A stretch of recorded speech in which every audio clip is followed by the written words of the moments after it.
ഒറ്റശിഖരം സീരിയലിലെ latest episode റിവ്യൂയിലേക്ക് എല്ലാ കൂട്ടുകാർക്കും സ്വാഗതം. അങ്ങനെ മുകുന്ദനും സീമയും ചികിത്സയ്ക്കായിട്ട് പോവുകയാണ്. ഈ സമയം സീമയോട് മുകുന്ദൻ ചോദിക്കുന്നുണ്ട്, എനിക്ക് കല്ലുമോളെ ഒന്നുകൂടി കാണണമെന്ന്. ഇപ്പം തന്നെ സാർ അവളെ എടുത്തിട്ട് ആകെ ക്ഷീണിതനാണ്, അതുകൊണ്ട് തന്നെ കാണാൻ കഴിയില്ല എന്ന് സീമ പറയുമ്പോൾ എൻ്റെ കുഞ്ഞുമോളെ കാണാൻ പോലും എല്ലാവരുടെയും അനുവാദം വേണമല്ലോ എന്നൊക്കെ ചോദിക്കുന്നു. സാരല്ല, ഇനിയിപ്പോൾ എന്ത് ചെയ്യാനാണെന്ന് പറഞ്ഞ് അവരാണെങ്കിൽ പുറത്തേക്ക് വരികയാണ്. ഈ സമയം കൃഷ്ണയും പ്രതാപനും ചേർന്ന് സംസാരിക്കുന്നുണ്ട്. ആ കല്ലുമോളെ എടുത്ത് കഴിഞ്ഞില്ലേണാവോ ഇത്രയും നേരമായിട്ട് മുകുന്ദേട്ടൻ എന്താ പുറത്തേക്ക് ഇറങ്ങാത്തത്? ഇപ്പോൾ വരുമായിരിക്കും എന്നൊക്കെ പ്രതാപൻ പറയുന്നു. അങ്ങനെ മുകുന്ദൻ പുറത്തേക്ക് വരുന്നുണ്ട്. പോവല്ലെന്ന് പ്രതാപൻ ചോദിക്കുമ്പോൾ എനിക്ക് ഒന്നുകൂടി എൻ്റെ മോളെ കാണണമെന്നുണ്ടോ. അങ്ങനെ അവിടേക്ക് ആയാണെങ്കിൽ കല്ലുമോളുമായിട്ട് വരികയാണ്. കല്ലുമോളി ഉമ്മയൊക്കെ വയ്ക്കുന്നുണ്ട്. അതിനുശേഷം പ്രതാപനെയും ചന്ദ്രമോഹനും സീമയും മുകുന്ദനും ചേർന്ന് കാറിൽ കയറി പോകും. അങ്ങനെ കൃഷ്ണയാണെങ്കിൽ കല്ലുമോളെ കയ്യിൽ വാങ്ങുകയാണ്. എന്നിട്ട് അകത്തേക്ക് കയറി പോകുന്നുണ്ട്. പിന്നീട് ഹോസ്പിറ്റലിലാണെങ്കിൽ തുളസീധരനും പ്രസന്നയും മഞ്ജിമയും ആകെ വിഷമത്തിലാണ്. അങ്ങനെ മീനുവിനെ കുറിച്ചാണ് അവർ സംസാരിക്കുന്നത്. നാട്ടുകാർ എന്തു പറയുമെന്നൊക്കെ മഞ്ജിമ ചോദിക്കുകയാണ്. ചേച്ചിക്ക് ഇനിയിപ്പോൾ മെൻ്റലി ഉള്ള ചികിത്സയാണ് വേണ്ടത്. ചേച്ചിയെ കുറിച്ചുള്ള അവസ്ഥ ഇത് നാട്ടുകാർ അറിഞ്ഞാൽ ഉറപ്പായിട്ടും ആ ലേബൽ ഒരിക്കലും പോവില്ല. മാനസിക രോഗിയാണെന്ന് തന്നെ പറയുള്ളൂ. ഇനിയിപ്പോൾ അസുഖം പൂർണ്ണമായിട്ടും ഭേദമായാലും അവരൊരിക്കലും ചേച്ചിയെ ആ ഒരു രോഗത്തിൽ നിന്നും വിമുക്തമാക്കില്ല എന്നൊക്കെ പറയുകയാണ്. ഇത് കേട്ടിട്ട് പ്രസന്നയും തുളസിയൊക്കെ പറയുന്നുണ്ട്, എങ്ങനെയെങ്കിലും ഞങ്ങളുടെ പഴയ മീനുമോളെ ഞങ്ങൾക്ക് വേണം, എൻ്റെ കയ്യിലുള്ള അവസാന കാശ് ഞാൻ ചിലവാക്കാൻ തയ്യാറാണെന്നൊക്കെ നമ്മുടെ തുളസീധരൻ പറയുകയാണ്. ഈ സമയം അവിടേക്ക് ഡോക്ടർ വരുന്നുണ്ട്. അങ്ങനെ മഞ്ജിമ സംസാരിക്കുന്നു. നഴ്സിംഗ് സ്റ്റുഡൻ്റ് ആണല്ലോ എന്നൊക്കെ ചോദിക്കുകയാണ്. അതേന്നൊക്കെ പറയുന്നുണ്ട്. പിന്നീട് അകത്തേക്ക് കൊണ്ടുപോകുന്നുണ്ട്. മീനാക്ഷി ആണെങ്കിൽ ബോധമില്ലാതെ കിടക്കുകയാണ്. മീനാക്ഷി എഴുന്നേൽക്കുന്നിങ്ങനെ ഡോക്ടർ പറയുമ്പോൾ മീനുവാണെങ്കിൽ പതുക്കെ ബോധത്തിലേക്ക് വരുന്നു. അവൾക്കാണെങ്കിൽ കൺമുന്നിൽ നിൽക്കുന്നത് ആരാണെന്ന് അങ്ങോട്ട് തെളിയുന്നില്ല. ഒരു മങ്ങളോട് കൂടിയിട്ടാണ് മീനാക്ഷി നോക്കുന്നത്. ഡോക്ടർ ചോദിക്കുന്നുണ്ട്, മീനാക്ഷി ഇങ്ങനെ കിടന്നുറങ്ങിയാൽ മതിയോ, ഭക്ഷണമൊന്നും കഴിക്കണ്ടേ, കുളിക്കണ്ടേ എന്നൊക്കെ ചോദിക്കുമ്പോൾ വേണം, എല്ലാം വേണം. ഇതാരാണെന്ന് മനസ്സിലായോ എന്ന് മഞ്ജിമയെ നോക്കിയിട്ട് ഡോക്ടർ ചോദിക്കുന്ന സമയത്ത് മനസ്സിലായി, ഇത് അമ്പിളി ചേച്ചിയല്ലേ. ഇത് കേട്ട് മഞ്ജിമയാണെങ്കിൽ ആകെ ഷോക്കാവുന്നു. ചേച്ചി അമ്പിളി ചേച്ചി എപ്പോഴാണ് വന്നത്, പിന്നെയും ശ്രീകുമാരേട്ടനായിട്ട് വഴക്കുണ്ടാക്കിയോ എന്നൊക്കെ ചോദിക്കുകയാണ്. ഡോക്ടർ പറയും, ആൾക്കങ്ങോട്ട് ആളുകളെ തിരിച്ചറിയാനായിട്ട് പറ്റിയിട്ടില്ല. എന്തായാലും മഞ്ജിമ വിഷമിക്കേണ്ട, ചേച്ചിയുമായിട്ട് സംസാരിക്കുമെന്ന് പറഞ്ഞുകൊണ്ട് മഞ്ജിമയെ അവിടെ ആക്കിയിട്ട് പോകുന്നു. മഞ്ജിമയാണെങ്കിൽ വീണ്ടും ചേച്ചിയെന്ന് വിളിക്കുമ്പോൾ അമ്പിളി ചേച്ചി പോയില്ലേ, വീണ്ടും ഇങ്ങനെ പിണങ്ങി വന്നിരിക്കുകയാണ് അല്ലേ, അതെന്തായാലും നന്നായി, എന്തായാലും ചേച്ചി ഇവിടെ ഇരിക്കുമെന്ന് പറഞ്ഞുകൊണ്ട് മീനാക്ഷി വീണ്ടും ഉറക്കത്തിലേക്ക് തന്നെ പോകുന്നു. അങ്ങനെ മഞ്ജിമയാണെങ്കിൽ ഡോക്ടറെ വിളിച്ചിട്ട് ഉപദേശമൊക്കെ ചോദിക്കുന്നുണ്ട്. മെൻ്റൽ ഹോസ്പിറ്റലിലേക്ക് മാറ്റേണ്ട, ഇവിടെയുള്ള ഒരു സൈക്കാട്രി വിഭാഗത്തിൽ തന്നെ ചികിത്സിക്കാമെന്ന് തീരുമാനിക്കുകയാണ്.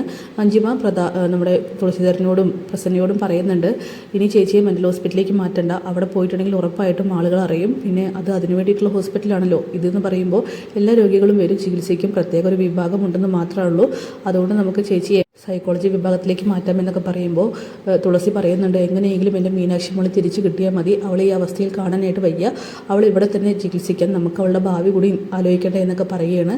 എന്തായാലും മഞ്ജിമയാണ് തുളസീധരനും പ്രസന്നയ്ക്കും ധൈര്യം കൊടുത്തുകൊണ്ടിരിക്കുന്നത്. പിന്നീട് കല്ലുമോളെ ഒരു ഗ്ലാസ് പാല് കുടിപ്പിക്കാനായിട്ട് കഷ്ടപ്പെട്ടുകൊണ്ടിരിക്കുകയാണ് കൃഷ്ണ. കല്ലുമോളാണെങ്കിൽ വാശി പിടിച്ച് പാല് പോലും കുടിക്കുന്നില്ല. മോളെ ഈ ഒരു ഗ്ലാസ് പാലെങ്കിലും കുടിക്കാന്നൊക്കെ പറഞ്ഞ് കൃഷ്ണയാണെങ്കിൽ അവൾ നിർബന്ധിക്കുന്നു. അവളാണെങ്കിൽ ഒരേ വാശി. ഇതൊക്കെ കണ്ടുകൊണ്ട് പ്രതാപൻ അങ്ങോട്ട് വരുന്നുണ്ട്.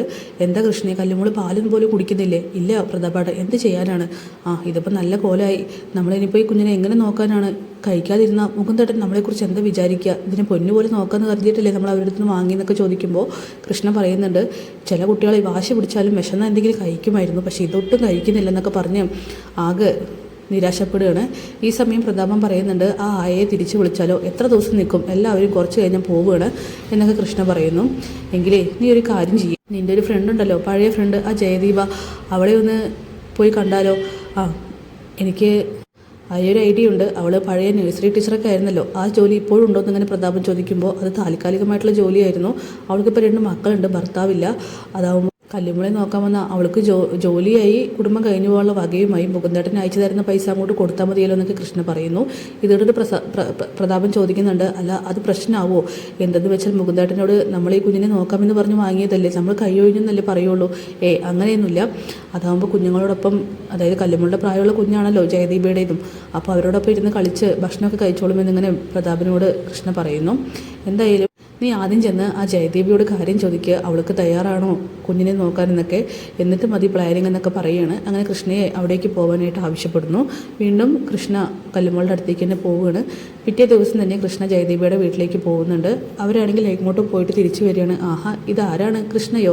എടി ഇങ്ങോട്ട് വന്നേ, കയറിയിരിക്കാനൊന്നും പറയുന്നില്ല, നീ എൻ്റെ ഫ്രണ്ടല്ലേ, ഇങ്ങോട്ട് കയറിയിരിക്കാന്നൊക്കെ പറയുന്നുണ്ട്. എങ്ങനെ പോകുന്നു നിൻ്റെ ജീവിതം എന്നൊക്കെ ചോദിക്കുമ്പോൾ എങ്ങനെ പോകാനാ, ഇങ്ങനെ തട്ടിയും മുട്ടിയും പോകുന്നു. ഭർത്താവില്ലാത്ത ആളാണല്ലോ ഞാൻ, അതുകൊണ്ട് തന്നെ 2 കുഞ്ഞുങ്ങളെ നോക്കാൻ ഒത്തിരി കഷ്ടപ്പെടുന്നുണ്ട്. കുറച്ച് കുട്ടികൾക്ക് ട്യൂഷൻ എടുക്കുന്നുണ്ട്, പിന്നെ കളക്ഷൻസും മറ്റുമായിട്ട് പോകുന്നു. ബൈക്കിൻ്റെ ലോൺ തന്നെ അടച്ചു പോകുന്നത് എങ്ങനെയൊക്കെയാണ്. പിന്നെ മക്കൾക്ക് പാല്, കറണ്ട്, അങ്ങനെ കുറേ കാര്യങ്ങളുണ്ടല്ലോ, അവരുടെ പഠിത്തവും അതും പോരാഞ്ഞിട്ട് ഹോസ്പിറ്റൽ ചിലവും മറ്റുമൊക്കെ വരുന്നുണ്ടല്ലോ. എല്ലാം കൊണ്ടും ഞാൻ ആകെ ക്ഷീണിതയാണെന്നൊക്കെ പറയുമ്പോൾ ജയദേവിയോട് കൃഷ്ണ ചോദിക്കുന്നുണ്ട്, ഭർത്താവിൻ്റെ വീട്ടുകാരൊന്നും സഹായിക്കുന്നില്ലേ എന്ന്. അവരെന്ത് സഹായിക്കാനാണ്, അവർ സഹായിക്കും. ഞാൻ വെള്ളസാരി ഉടുത്ത് വിധവയുടെ വേഷം കെട്ടി വീട്ടിലിരുന്നാൽ നല്ല കുട്ടിയാണെന്ന് പറയും, അല്ലെങ്കിൽ നല്ല പെണ്ണാണെന്ന് പറയും. അല്ലാതെ അവരെന്നെ തിരിഞ്ഞു പോലും നോക്കുന്നില്ല, 5 പൈസയുടെ ഉപകാരമില്ല. എനിക്ക് അങ്ങനെ ഇരുന്നിട്ടുണ്ടെങ്കിൽ എൻ്റെ കുഞ്ഞുങ്ങളുടെ കാര്യം ആര് നോക്കും? അതുകൊണ്ടാണ് ഞാനിങ്ങനെ കിടന്ന് കഷ്ടപ്പെടുന്നതെന്നൊക്കെ പറയുന്നു. എന്തായാലും കൃഷ്ണ ജയദീപയോട് കാര്യങ്ങൾ അവതരിപ്പിക്കാൻ തന്നെ തീരുമാനിക്കുകയാണ്, കല്ലുമോളുടെ കാര്യം. അപ്പോൾ എന്തായാലും കല്ലുമോളെ ടേക്ക് ഓവർ ചെയ്യാൻ തന്നെ അവർ തീരുമാനിക്കുന്നുണ്ട്. അപ്പോൾ കാത്തിരിക്കാൻ നമുക്ക് നാളത്തെ കിടിലൻ എപ്പിസോഡിനായിട്ട്. Bye bye.